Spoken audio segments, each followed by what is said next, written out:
A Russian military presence in Ukraine has prompted a group of American intelligence veterans to appeal to the German Chancellor, Angela Merkel. In their open letter, they hit out at the US, saying the evidence it's provided to back up its claims is dubious and politically motivated. Well, let's go live now to Ray McGovern, a former CIA analyst and US presidential advisory team member, who's one of the signatories of this letter. Mr. McGovern, thank you very much for coming on to the programme today. You put your name to this letter. Welcome.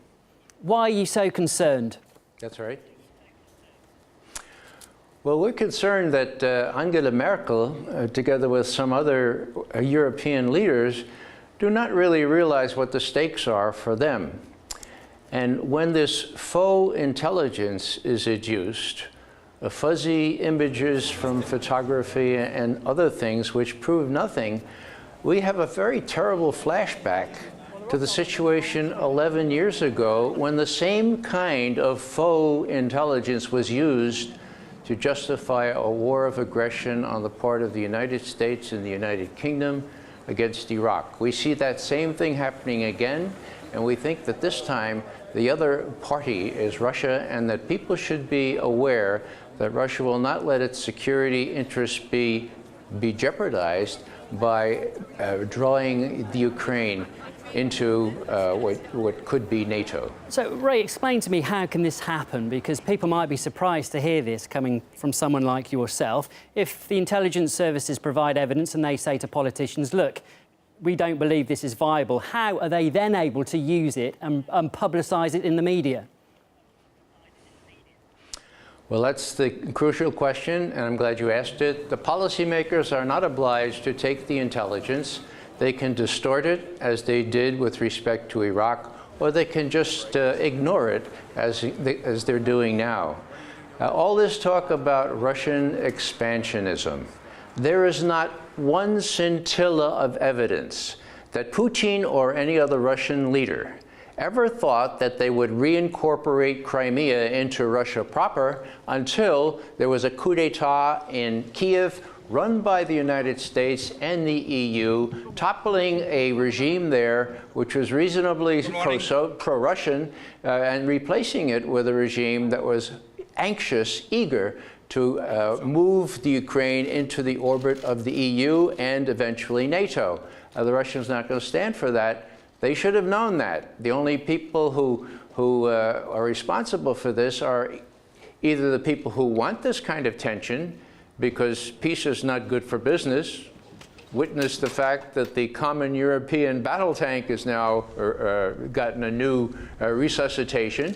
The people who see merit in having a big, bad Russian bear just on the other side of Western or Eastern Europe. It's artificially stoked, and people should recognize that. Do you the not same think people who profiteer on wars are the people who run the media. Sorry to interrupt there, Ray, but do you not think Mrs. Merkel will be aware of this? Shouldn't her intelligence officers tell this to her? She shouldn't expect to have to get a letter from you, should she? Her intelligence officers are Anhänger. That means they're sort of trailers. They follow behind what the predominant line is in policy, not only in intelligence. What we think she needs to know is that it's time that West Europe, old Europe, as Rumsfeld called them, needs to grow up, needs to see their own interests as being distinct and often different from those of the United States, particularly when such valuable trade and other economic relationships exist between Russia and Europe that do not exist between Russia and the United States. She needs to step up to that sooner rather than later. Let's just briefly, Ray, just touch on NATO. You made an accusation in your letter that you believe that General Secretary's speeches are drafted by Washington. Is that just a shot at him, or do you really believe that? Well, the proof is in the pudding. One day before the US-UK invasion of Iraq, Anders Fogh Rasmussen, who was Danish Prime Minister at the time, addressed his parliament, and this is what he said, quote, "It is not that we believe there are weapons of mass destruction in Iraq. We know it, period," end quote. Now, where did he get that? He got that from the United States, just as he is getting his material now from the United States. There is not a There is not a scintilla of daylight between Rasmussen and Washington, and people ought to realize that.